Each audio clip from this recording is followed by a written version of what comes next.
ഇതിന് പല കാരണങ്ങളുണ്ടാവാം.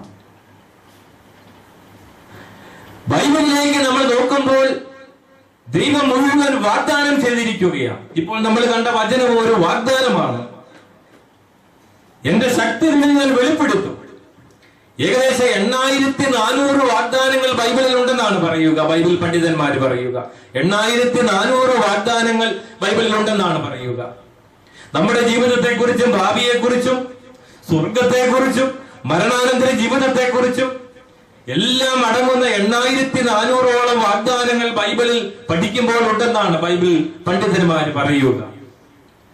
അപ്പോൾ ഈ വാഗ്ദാനങ്ങൾ മുഴുവൻ നിറഞ്ഞു നിൽക്കുന്ന ബൈബിൾ, ഇവിടെ മനുഷ്യരായ നമ്മൾ പലപ്പോഴും നിരാശയിൽ കഴിയുന്നത് കൊണ്ട് ദൈവത്തിന്റെ ശക്തിയെ തിരിച്ചറിയുവാൻ നമുക്ക് സാധിക്കാതെ പോകുന്നു. ഈശോയിൽ പ്രിയപ്പെട്ടവരെ, ദൈവത്തിന്റെ ശക്തിയും ദൈവത്തിന്റെ കൃപയും എന്നിൽ നിറയണമെങ്കിൽ ഒന്നാമതായി നമുക്ക് വേണ്ടത് പ്രത്യാശയാണ്. പ്രത്യാശയുള്ള വ്യക്തികളായിരിക്കണം നമ്മൾ ഓരോരുത്തരും. വാഗ്ദാനങ്ങളിൽ വിശ്വസ്തനായ ദൈവം ബൈബിളിൽ മുഴുവൻ വാഗ്ദാനങ്ങൾ നൽകിക്കൊണ്ട്, വചനത്തിൽ വാഗ്ദാനം നൽകിക്കൊണ്ട് പ്രത്യാശയിലേക്കാണ് ഓരോ ദൈവമക്കളെയും നയിക്കുവാൻ ആഗ്രഹിക്കുന്നത്. Hallelujah, hallelujah. ഈശോയിൽ പ്രിയപ്പെട്ടവരെ, പ്രത്യാശയുള്ള ദൈവമക്കളായിരിക്കണം നമ്മൾ ഓരോരുത്തരും. പ്രത്യാശയോടുകൂടി ആയിരിക്കണം കൃപാവരത്തിന്റെ സിംഹാസനമായ ഈ ബലിപീഠത്തെയും പരിശുദ്ധ പരമ ദിവ്യകാരുണ്യത്തെയും നമ്മൾ സമീപിക്കേണ്ടത്. നിരാശയോടുകൂടി ആയിരിക്കരുത്.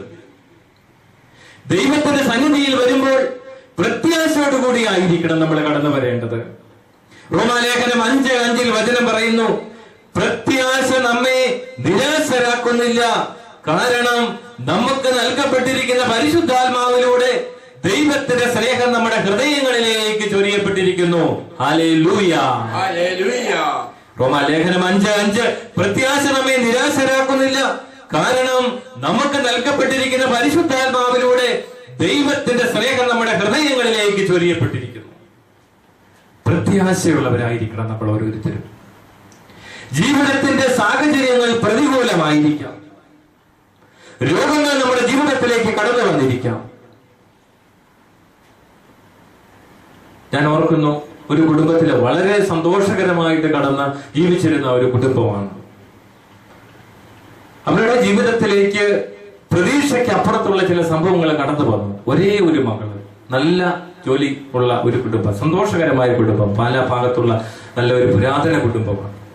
ഒരേ ഒരു മകള്, അവള് നന്നായിട്ട് പഠിക്കും, വിദ്യാഭ്യാസത്തിൽ ഉയർന്ന മേഖലകളിലൂടെ കടന്നുപോയി, നന്നായിട്ട് ജോലി ചെയ്ത് അവള് വിവാഹത്തിന്റെ പ്രായമായപ്പോൾ പഠിച്ചിരുന്ന കോളേജിൽ, ഇൻസ്റ്റിറ്റ്യൂട്ടിൽ വെച്ച് അവിടെ ഹോസ്റ്റലിൽ താമസിക്കുമ്പോൾ ഒരു യുവാവുമായിട്ട് സ്നേഹബന്ധത്തിലായി.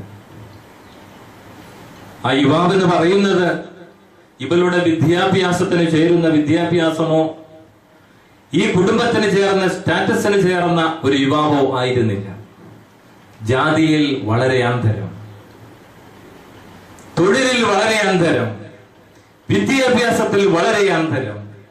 പക്ഷെ ഈ പെൺകുട്ടി വാശി പിടിച്ചു, ഞാൻ ഇവനെ മാത്രമേ വിവാഹം കഴിക്കൂ, ഞാൻ ഇവനെ മാത്രമേ വിവാഹം കഴിക്കൂ.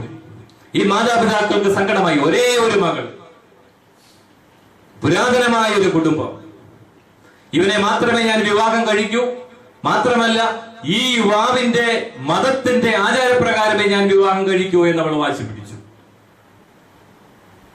ഒരേ ഒരു മകളെ എങ്ങനെ തള്ളിക്കളയും, എങ്ങനെ ഉപേക്ഷിക്കുമെന്നുള്ള ദുഃഖത്തിലും വേദനയിലും സങ്കടത്തിലും ചോദ്യത്തിന്റെ മുമ്പിൽ ഈ മാതാപിതാക്കൾ അവരുടെ ഇംഗിതത്തിന് വിട്ടുകൊടുത്തു.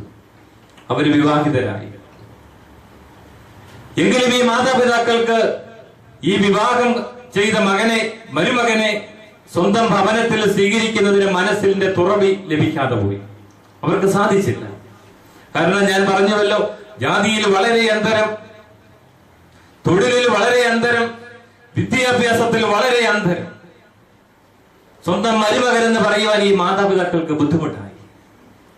കുറെ വർഷങ്ങൾ മുന്നോട്ട് പോയി കഴിഞ്ഞപ്പോൾ ഈ മകൾക്ക് വയറ്റിൽ ഒരു അസുഖം.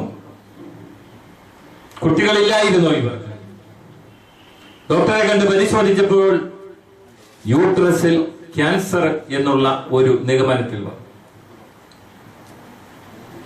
യൂട്രസിൽ ക്യാൻസർ ആണെന്ന് ബയോപ്സിക്ക് കൊടുത്തപ്പോൾ ഡോക്ടർമാര് വിധിയെഴുതുകയും ഓപ്പറേഷൻ നടത്തി കീമോയ്ക്ക് വേണ്ടി ഒരുങ്ങണമെന്ന് പറഞ്ഞു.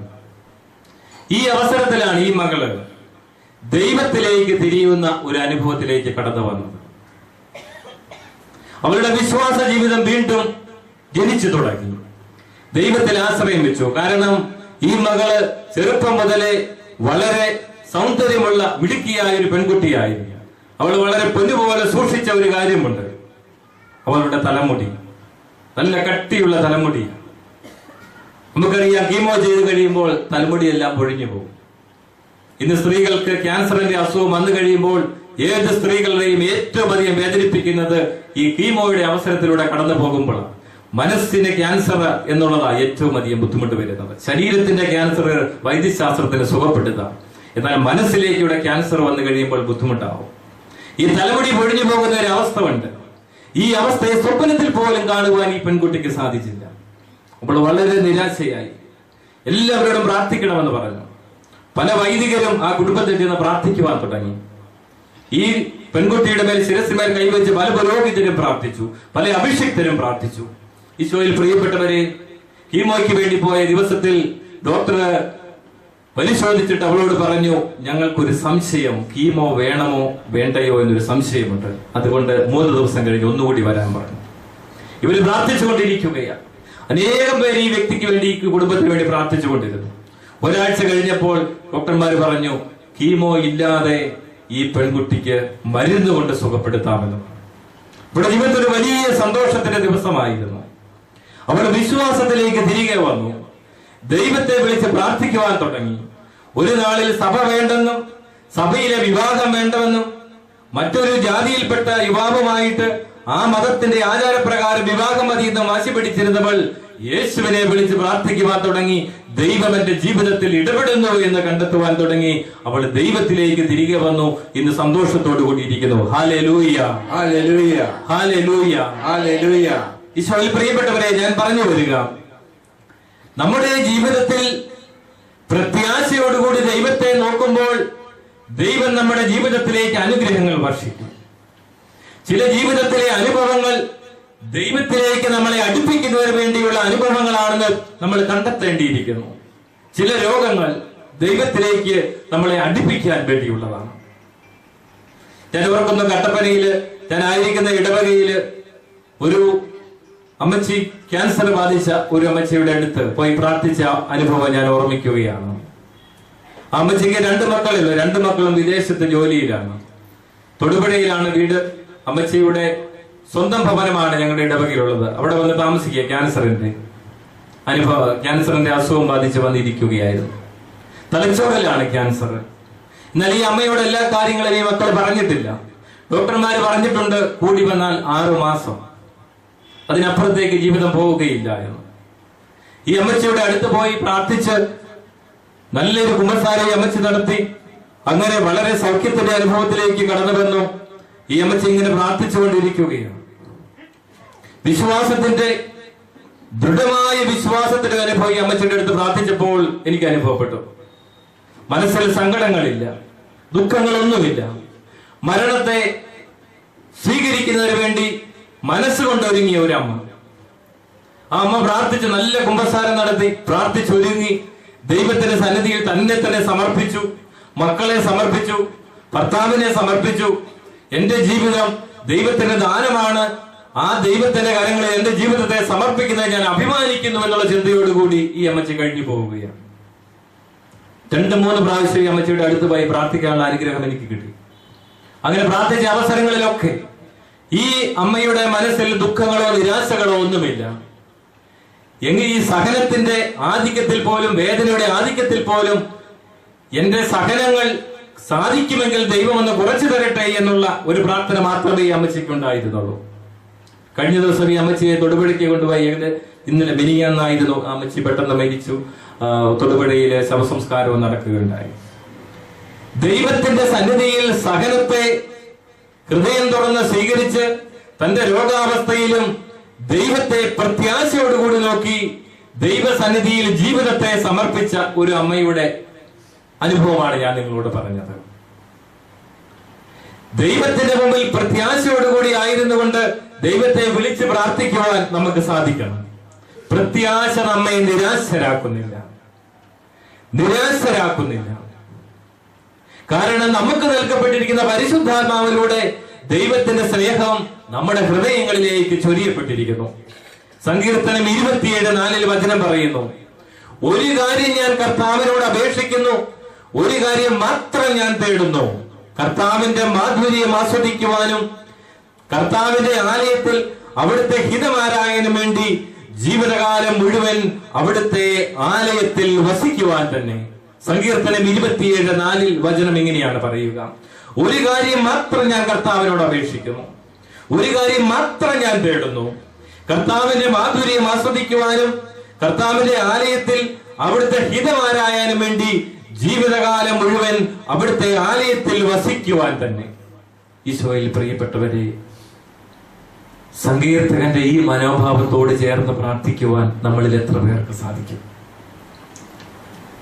ഈ മനോഭാവത്തോട് ചേർന്ന് ദൈവത്തോട് പ്രാർത്ഥിക്കുവാൻ നമ്മളിൽ എത്ര പേർക്ക് സാധിക്കും? സങ്കീർത്തകൻ പറയുകയാ, ഒരു കാര്യം മാത്രമേ ഞാൻ അപേക്ഷിക്കുന്നുള്ളൂ. വീണ്ടും പറയാ, ഒരു കാര്യം മാത്രം ഞാൻ തേടുന്നു. ഒരു കാര്യം അപേക്ഷിക്കുന്നു, ഒരു കാര്യം തേടുന്നു. എന്താണ് തേടുന്നത്? കർത്താവിന്റെ മാധുര്യം ആസ്വദിക്കാനും കർത്താവിന്റെ ആലയത്തിൽ അവിടുത്തെ ഹിതം ആരായാനും വേണ്ടി ജീവിതകാലം മുഴുവൻ അവിടുത്തെ ആലയത്തിൽ വസിക്കാനുള്ള അനുഗ്രഹം എനിക്ക് തരണമേ എന്ന്. രോഗങ്ങൾ വന്നേക്കാം, കുടുംബത്തിൽ അസ്വസ്ഥതകൾ ഉണ്ടായേക്കാം, തകർച്ചകൾ ജീവിതത്തിൽ ഉണ്ടായേക്കാം, ഉദ്ദേശിക്കാത്ത കാര്യങ്ങളൊക്കെ ജീവിതത്തിൽ നടന്നേക്കാം, ആഗ്രഹിക്കാത്ത ചില പാപങ്ങൾ ജീവിതത്തിൽ സംഭവിച്ചു പോയേക്കാം. പക്ഷേ കർത്താവിനോട് എന്നും ചേർന്നിരിക്കാനും അവിടുത്തെ ആലയത്തിലായിരിക്കാനുള്ള അനുഗ്രഹം ദൈവത്തോട് അപേക്ഷിക്കുന്ന എത്ര പേര് നമ്മുടെ കൂടെയുണ്ട്? ജീവിതത്തിൽ പാപങ്ങൾ കടന്നു വന്നേക്കാം, രോഗങ്ങൾ കടന്നു വന്നേക്കാം, തകർച്ചകൾ കടന്നു വന്നേക്കാം, ഉറ്റവരും ഒടയവരും നമ്മളെ ഉപേക്ഷിച്ചേക്കാം, മാതാപിതാക്കൾ പോലും തള്ളിപ്പറഞ്ഞേക്കാം, മക്കൾ പോലും മാതാപിതാക്കളെ ഉപേക്ഷിച്ചു പോയേക്കാം, മാതാപിതാക്കൾ മക്കളെ തള്ളി പറഞ്ഞേക്കാം. പക്ഷേ ദൈവത്തിന്റെ ഹിതമാരായാലും ദൈവത്തോട് ചേർന്നിരിക്കാനും ദൈവസന്നിധിയിൽ ആലയത്തിൽ നിരന്തരം വസിക്കാനും ആഗ്രഹിക്കുന്ന എത്ര പേരുണ്ട്? തകർച്ചകൾ വരുമ്പോൾ നമ്മളിൽ പലരും നിരാശയിലേക്ക് പോയി നമ്മളെ എതിർക്കുന്നവരെ എതിർക്കാനും നമ്മുടെ സങ്കടങ്ങൾക്ക് എവിടെ പ്രതിവിധി എന്ന് അന്വേഷിച്ചുകൊണ്ട് ഓടി നടക്കാനും നമ്മൾ പലപ്പോഴും സമയം കണ്ടെത്തുന്നു. എന്നാൽ ദൈവത്തിന്റെ സന്നിധിയിലായിരുന്നു കൊണ്ട് ദൈവത്തിന്റെ ഹിതം എന്താണ് എന്റെ ജീവിതത്തെ കുറിച്ച് എന്ന് ചോദിക്കുന്ന എത്ര പേര് നമ്മുടെ ജീവിതത്തിലുണ്ട്? ഒരു രോഗം വരുമ്പോൾ, ഒരു സഹനം വരുമ്പോൾ, ജീവിതത്തിൽ തകർച്ചകൾ വരുമ്പോൾ, ദൈവമേ നിന്റെ ഹിതം എന്താണ് എന്റെ ജീവിതത്തിൽ എന്ന് ചോദിക്കുന്ന എത്ര പേരുണ്ട്? കുട്ടികൾ പലപ്പോഴും പ്രാർത്ഥിക്കാൻ വേണ്ടി കടന്നു വരാറുണ്ട്. ഒത്തിരിയേറെ കുട്ടികൾ പ്രാർത്ഥിക്കാൻ വേണ്ടി പലപ്പോഴും പൗരോഹിത്യ ശുശ്രൂഷയുടെ അനുഭവത്തിൽ അടുത്ത് പലപ്പോഴും കടന്നു വരാറുണ്ട്. അപ്പൊ ഞാൻ ഈ കുട്ടികളോട് പറയാറുണ്ട്, പ്രത്യേകിച്ച് +1, +2 കാലഘട്ടത്തിലൂടെയൊക്കെ കടന്നു പോകുന്ന കുട്ടികളോട് പറയാറുണ്ട്, നിങ്ങൾ പ്രാർത്ഥിക്കുമ്പോൾ പ്രാർത്ഥിക്കേണ്ടത് ദൈവത്തിന്റെ ഹിതമനുസരിച്ചുള്ള ഒരു കോഴ്സ് തിരഞ്ഞെടുക്കുന്നതിന്, ദൈവഹിതമനുസരിച്ചുള്ള ഒരു സ്ഥാപനത്തിൽ പഠിക്കുന്നതിനുള്ള അനുഗ്രഹത്തിന് വേണ്ടിയായിരിക്കണം നിങ്ങൾ പ്രാർത്ഥിക്കേണ്ടത്. പലപ്പോഴും കുട്ടികള് അവർക്ക് ഈ ഒരു ചിന്ത പലപ്പോഴും മനസ്സിൽ കയറാതെ പോകാറുണ്ട്. ദൈവത്തിന്റെ ഹിതമനുസരിച്ചുള്ള ഒരു കോഴ്സ് ഒരു ദൈവ പൈതൽ തിരഞ്ഞെടുക്കുന്നില്ലെങ്കിൽ, ദൈവഹിതം അനുസരിച്ചുള്ള ഒരു സ്ഥാപനം ഒരു ദൈവ പൈതലിന് വേണ്ടി തുറക്കപ്പെടുന്നില്ലെങ്കിൽ ആ കുട്ടിയുടെ ജീവിതത്തിൽ വിജയം അനുഭവിക്കാൻ സാധിക്കാതെ പോകുന്നു. ദൈവഹിതം അനുസരിച്ചുള്ള ഒരു ഭവനം എനിക്ക് രൂപപ്പെടുന്നില്ലെങ്കിൽ, ദൈവഹിതം അനുസരിച്ചുള്ള ഒരു സ്ഥലം എനിക്ക് വേണ്ടി ദൈവം രൂപപ്പെടുത്തുന്നില്ലെങ്കിൽ, ദൈവ പദ്ധതി എന്റെ ജീവിതത്തിലും നടക്കാതെ പോകുന്നു എന്നുള്ള കാര്യം നമ്മൾ തിരിച്ചറിയണം. ഈശോയിൽ പ്രിയപ്പെട്ടവരെ, നമ്മളിൽ പലരും ഒരു ഭവനത്തിന് വേണ്ടി പ്രാർത്ഥിക്കാറുണ്ട്. നല്ലത് തന്നെ, പ്രാർത്ഥിക്കണം. എന്നാൽ ദൈവം ആഗ്രഹിക്കുന്ന വിധത്തിലുള്ള ഒരു ഭവനം എനിക്ക് വേണമെന്ന് ആഗ്രഹിച്ച് പ്രാർത്ഥിക്കുന്ന എത്ര പേരുണ്ട്? സ്വല്പം കാലതാമസം വന്നാലും ദൈവം ആഗ്രഹിക്കുന്ന വിധത്തിലുള്ള ഒരു ഭവനം വേണം എനിക്ക് എന്ന് ആഗ്രഹിച്ച് പ്രാർത്ഥിക്കുന്ന എത്ര പേരുണ്ട്? സ്വന്തമായിട്ട് സ്ഥലമില്ലാത്തവര് സ്ഥലത്തിന് വേണ്ടി പ്രാർത്ഥിക്കാറുണ്ട്. എന്നാൽ ദൈവം ആഗ്രഹിക്കുന്ന ഒരു സ്ഥലത്ത്, ദൈവത്തിന്റെ ആഗ്രഹപ്രകാരമുള്ള ഒരു സ്ഥലം എനിക്ക് കിട്ടണമെന്ന് ആഗ്രഹിച്ച് പ്രാർത്ഥിക്കുന്ന എത്ര പേരുണ്ട്? പലപ്പോഴും നമ്മുടെ ആഗ്രഹങ്ങളാണ് നമ്മളെ പിന്നെ നിർത്തുക. നമ്മുടെ സ്വപ്നങ്ങളെ ദൈവത്തോട് ചേർത്ത് വയ്ക്കും. എന്നിട്ട് പറയും ഇത് എനിക്ക് തരണമേ എന്ന്. നമ്മുടെ പ്രാർത്ഥന പലതും അങ്ങനെയല്ലേ? ചിന്തിച്ചു നോക്കുക. ദൈവഹിതമാരായുന്ന ദൈവമക്കളായിരിക്കണം നമ്മൾ ഓരോരുത്തരും. ദൈവഹിതമാരായുന്ന ദൈവമക്കളായിരിക്കണം നമ്മൾ ഓരോരുത്തരും. ഇവിടെ ഇരിക്കുന്നതിൽ ഭൂരിഭാഗവും മാതാപിതാക്കളാണ്. മക്കൾക്ക് വേണ്ടി പ്രാർത്ഥിക്കുന്ന അനേക മാതാപിതാക്കൾ ഇവിടെ ഇരിപ്പുണ്ട്. ഇരിപ്പ് കണ്ടാൽ അറിയാൻ പ്രാർത്ഥിക്കുന്നുണ്ട്. എന്തൊക്കെയാ പ്രാർത്ഥിക്കുന്നത്? ദൈവത്തിന്റെ ഹിതം എന്റെ മക്കളിൽ നടക്കണമെന്ന് പ്രാർത്ഥിക്കുന്ന എത്ര പേരുണ്ട്? ദൈവഹിതം എന്റെ മക്കളിൽ നടക്കണമെന്ന് ദൈവത്തിന് മുമ്പിൽ സമർപ്പിച്ച് പ്രാർത്ഥിക്കുന്ന എത്ര പേരുണ്ട്? ഈശോയിൽ പ്രിയപ്പെട്ടവരെ, നമ്മുടെ പ്രാർത്ഥനയുടെ ശൈലിയും നമ്മുടെ പ്രാർത്ഥനയുടെ രീതിയും നമ്മൾ മാറ്റേണ്ടിയിരിക്കുന്നു. വചനത്തോട് ചേർന്ന് നമ്മൾ പ്രാർത്ഥിക്കണം. വചനമാണ് നമ്മുടെ ജീവിതത്തിന്റെ ലക്ഷ്യവും നമ്മുടെ പാദങ്ങൾക്ക് വിളക്കും. വചനം പറയുന്നതനുസരിച്ച് നമ്മൾ പ്രാർത്ഥിക്കണം. ദൈവത്തിന്റെ ഹിതം വചനത്തിലൂടെ വെളിപ്പെടും. കഴിഞ്ഞ ദിവസം ഒരു CSI സഭയിൽപ്പെട്ട ഒരു അമ്മ പ്രാർത്ഥിക്കാൻ വേണ്ടി വന്നു. അമ്മച്ചി വന്നത് വളരെ കണ്ണുനീരോട് കൂടിയാണ്. അപ്പം വന്ന് കുറെ കഴിഞ്ഞപ്പോഴാണ് എനിക്കിത് മനസ്സിലായത്. അമ്മച്ചിയോട് ചോദിച്ചു എന്താണ് പ്രശ്നം എന്ന് ചോദിച്ചു. അന്നേരം അമ്മച്ചി ഇങ്ങനെ വളരെ സങ്കടത്തോടു കൂടി വേറൊരു അമ്മയാ കൂട്ടിക്കൊണ്ട് വന്നത്. ഇത് കാര്യങ്ങൾ പറഞ്ഞു വന്നപ്പോൾ ഈ അമ്മച്ചിക്ക് ഒറ്റ മകളേ ഉള്ളൂ. ഈ മകള് അടുത്തുള്ള ഒരു അന്യജാതിയിൽപ്പെട്ട ഒരു യുവാവുമായിട്ട് പ്രേമബന്ധത്തിലാണ്. ഈ പെൺകുട്ടിക്ക് 18 വയസ്സ്, പ്രേമിക്കുന്ന പുരുഷന് 24 വയസ്സ്. ഈ ഒരു വിവാഹം നടന്നാൽ ഇങ്ങനെയൊരു മകൾ എനിക്കില്ല എന്ന് പറയുന്ന അപ്പന് ഒരു വശത്ത്, ഈ വിവാഹം അല്ലെങ്കിൽ വേറൊരു വിവാഹം എനിക്ക് വേണ്ടെന്ന് പറയുന്ന മകള് ഒരു വശത്ത്. ഇതിന്റെ നടുക്ക് കണ്ണുനീരോടുകൂടി ഈ അമ്മ എന്റെ അടുത്ത് വന്നിട്ട് ചോദിക്കുകയാണ്, അച്ഛ ഒന്ന് പ്രാർത്ഥിച്ചിട്ട് പറയണം ഇതിനകത്ത് ഏത് സംഭവിക്കുമെന്ന്. അമ്മച്ചിക്ക് ഉറപ്പാണ് രണ്ടിലൊന്ന് സംഭവിക്കുമെന്ന്. ഒന്നെങ്കിൽ അപ്പൻ ഈ മകളെ തള്ളിക്കളയും, അല്ലെങ്കിൽ ഈ മകള് ഈ പുരുഷന്റെ കൂടെ ഇറങ്ങിപ്പോകും. അതോടുകൂടി വിവാഹം നടക്കും, അതോടുകൂടി ഈ മകളെ ഉപേക്ഷിക്കും. ഇനി അതല്ല ഒരു സാധ്യത അമ്മച്ചി നോക്കുകയാണ്, എന്നോട് പ്രാർത്ഥിച്ചിട്ട് പറയണമെന്നാണ് പറയുക. ഈ വിവാഹം നടക്കാതെ പോകാൻ എന്തേലും സാധ്യതയുണ്ടോ എന്ന് ചോദിച്ചു. ഞാൻ അമ്മച്ചിയോട് പറഞ്ഞ് ഈ കൊച്ചിനെ എവിടെയെങ്കിലും ഒരു ധ്യാന കേന്ദ്രത്തിൽ കൊണ്ടുപോകുക, 5 ദിവസം വചനം കേൾക്കാൻ വേണ്ടി കൊണ്ടുപോവുക. വചനം കേട്ട് ഈ മകൾക്കൊരു മാനസാന്തരം ഉണ്ടാവാൻ സാധ്യതയുണ്ടെങ്കിൽ ദൈവത്തിന്റെ ഹിതം അതാണെങ്കിൽ സംഭവിക്കും. അതല്ല ഈ കുഞ്ഞ് ഇങ്ങനെ തന്നെ പോകാനാണ് വിധിയെങ്കിൽ അങ്ങനെ തന്നെ നടക്കട്ടെ. അതിന് അമ്മ ആത്മീയമായിട്ട് ഒരുങ്ങാൻ ഞാൻ പറഞ്ഞു. പല അമ്മമാരുടെയും വിഷമങ്ങളും ദുഃഖങ്ങളും കടന്നു വരിക മക്കള് വഴിതെറ്റിപ്പോയി കഴിയുമ്പോഴാണ്. മക്കൾ വഴിതെറ്റിപ്പോയി കഴിയുമ്പോൾ ദുഃഖിക്കുന്ന മാതാപിതാക്കൾ ഇന്ന് അനേകമാണ്. എല്ലാ ശുശ്രൂഷ മേഖലകളിലും നമുക്ക് കണ്ടെത്താൻ സാധിക്കും. മക്കളെ ഓർത്ത് കണ്ണുനീരൊഴുക്കുന്ന അമ്മമാര്, വഴിതെറ്റിപ്പോയതിനു ശേഷം കണ്ണുനീരൊഴുക്കുന്ന മാതാപിതാക്കൾ. എന്നാൽ മക്കൾ കൈകളിലായിരിക്കുമ്പോൾ മാതാപിതാക്കൾ മക്കൾക്ക് വേണ്ടി ദൈവഹിതം നടക്കാൻ വേണ്ടി എത്ര പേര് പ്രാർത്ഥിക്കുന്നുണ്ട്? ഈശോയിൽ പ്രിയപ്പെട്ടവരെ, ഞാൻ പറയും, അമ്മമാർക്ക് ഇതിലൊരു വലിയ ദൗത്യമുണ്ട്. എപ്പോഴാണ്? ഓരോ അമ്മയും ഉദരത്തിൽ ശിശുവിനെ വഹിക്കുമ്പോൾ ആ കുഞ്ഞിനു വേണ്ടി ഇന്ന് പ്രാർത്ഥിക്കുന്നില്ല. അതുകൊണ്ടാണ് ഓരോ ശിശുക്കളും ഈ ഭൂമിയിൽ ദൈവഹിതം നിറവേറാൻ അനുവദിക്കാത്തവരായി തിരിച്ചു വീഴുന്നത്. ഞാൻ നടത്തുന്ന ആരാധന ശുശ്രൂഷകളിലെല്ലാം